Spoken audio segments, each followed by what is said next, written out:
Oleh karena itu kitab ini saya beri judul telah datang zamannya apa yang dikabarkan oleh Rasulullah sallallahu alaihi wasallam.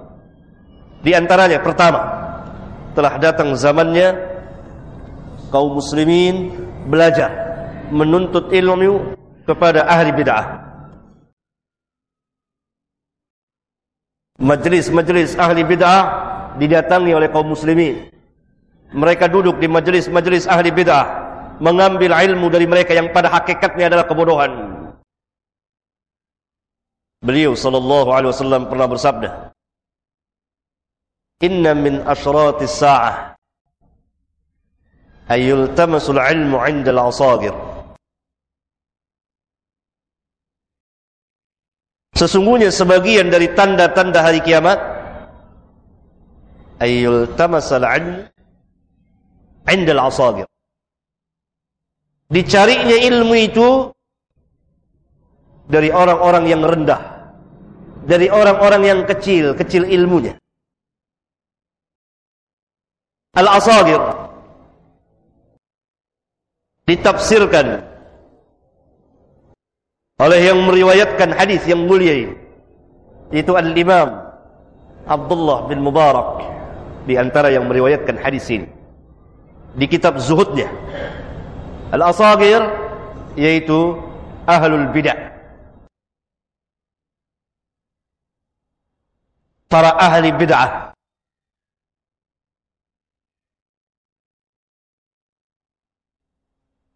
Ini telah terjadi dan sedang berlangsung kejadiannya pada zaman kita sekarang ini. Hadis yang mulia ini merupakan salah satu tanda dari tanda-tanda kenabian dan kerasulan beliau. Apa yang beliau katakan akan terjadi, telah terjadi dan sedang terjadi. Sekaligus hadis yang mulia ini merupakan peringatan yang sangat-sangat keras kepada setiap muslim akan bahaya dan kerusakannya bid'ah dan ahli bid'ah pada diri kaum muslimin.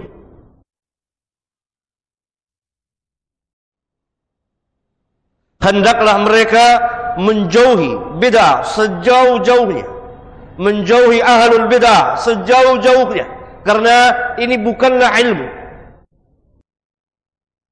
Dan peringatan bagi mereka agar tidak duduk, tidak mendengar perkataan ahlul bid'ah.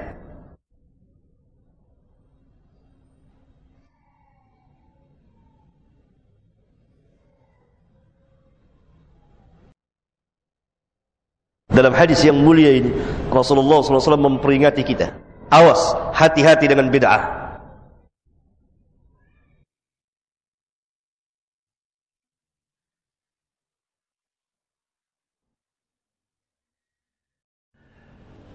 Soal datang pertanyaan dari sebagian kaum muslimin, apakah orang yang melakukan salah satu tanda dari tanda-tanda hari kiamat dia termasuk orang yang tercela atau bagaimana? Kalau kita melihat jawabnya, kalau kita melihat kepada hadis-hadis Rasulullah SAW, orang yang melakukan salah satu tanda atau beberapa tanda dari tanda-tanda hari kiamat, apa yang beliau katakan akan terjadi, ada yang tercela dan ada yang terpuji, ada yang tercela dan ada yang terpuji, ada yang haram, ada yang tidak haram, tapi hilang keutamaan. Seperti beliau menceritakan bahwa nanti seorang hanya memberi salam kepada orang yang dia kenal.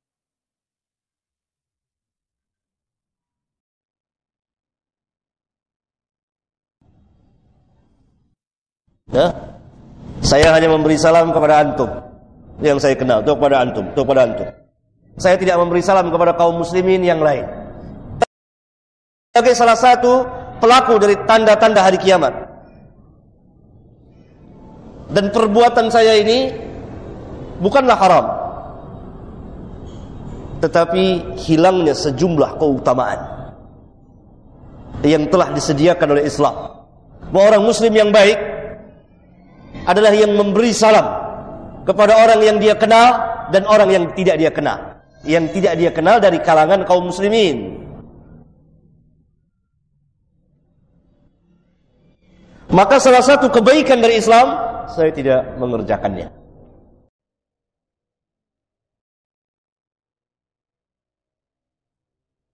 Ya? Dan lain-lain banyak sekali. Nah, mendatangi majelis-majelis ahlul bidah, duduk di majelis-majelis ahli bidah, salah satu pelaku yang tercela, salah satu perbuatan yang tercela, dan pelakunya tercela. Soal, datang lagi pertanyaan, siapakah ahli bid'ah itu? Apakah setiap muslim yang mengerjakan bid'ah dia ahli bid'ah?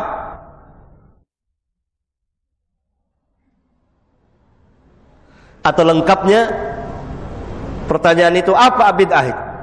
Apa yang dimaksud dengan bid'ah? Dan siapakah ahli bid'ah? Apakah setiap orang yang mengerjakan bid'ah termasuk ahli bid'ah? Kapan seorang dikatakan sebagai ahli bid'ah? Dan hukum-hukum yang berkaitan dengan atau muamalat terhadap ahli bid'ah. Mana yang boleh, mana yang tidak boleh. Mana batasan-batasannya. Luas sekali.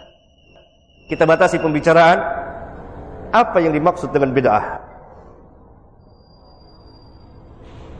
Bid'ah dijelaskan langsung oleh Rasulullah SAW artinya, yang masuk dalam arti secara bahasa dan istilah secara syar'iyyah.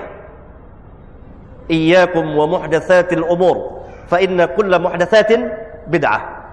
Fa inna kulla muhdatsatin bid'ah. Awaslah kamu dari urusan atau perkara-perkara yang baru, muhdats. Setiap perkara yang baru bid'ah. Rasulullah SAW langsung menjelaskan arti bid'ah secara syar'iyyah. Beliau melarang kita dari urusan perkara-perkara yang baru. Dalam hal apa? Dalam hal din, agama, peribadatan kepada Allah. Karena rangkaian dari sabda beliau ini sebelumnya, fa'alaikum bisunnati. Maka bid'ah terbatas dalam urusan din, agama, peribadatan kepada Allah.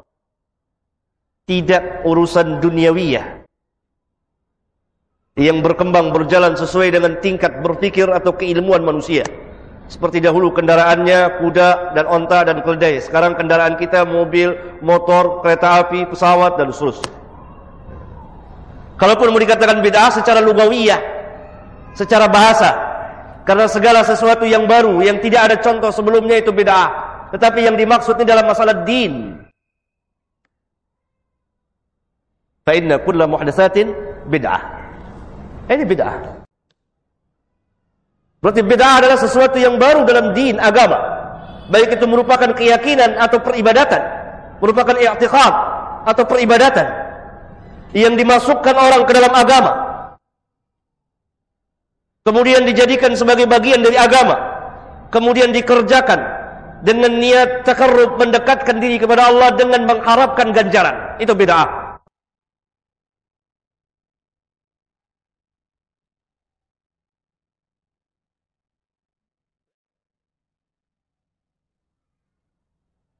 Apa saja yang tidak ada keterangannya dari sunnah Nabi yang mulia sallallahu alaihi wasallam, kemudian dimasukkan orang dalam bagian agama, lalu diyakini, kemudian dikerjakan atau diamalkan dengan niat takarrub kepada Allah tabaraka wa taala, dalam rangka taat kepada Allah tabaraka wa taala dengan mengharapkan pahala sekian dan sekian, padahal itu bukan bagian dari agama dan itu perkara yang muhdats, maka itulah bid'ah.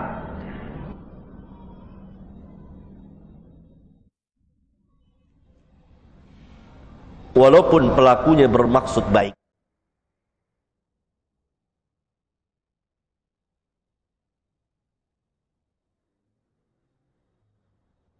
Walaupun pelakunya niat baik dalam rangka taat kepada Allah. Tetapi melakukan amal taat kepada Allah harus sesuai dengan apa yang Allah syariatkan melalui lisan Nabi yang mulia sallallahu alaihi wasallam. Tidak bisa kita buat-buat. Ini bid'ah.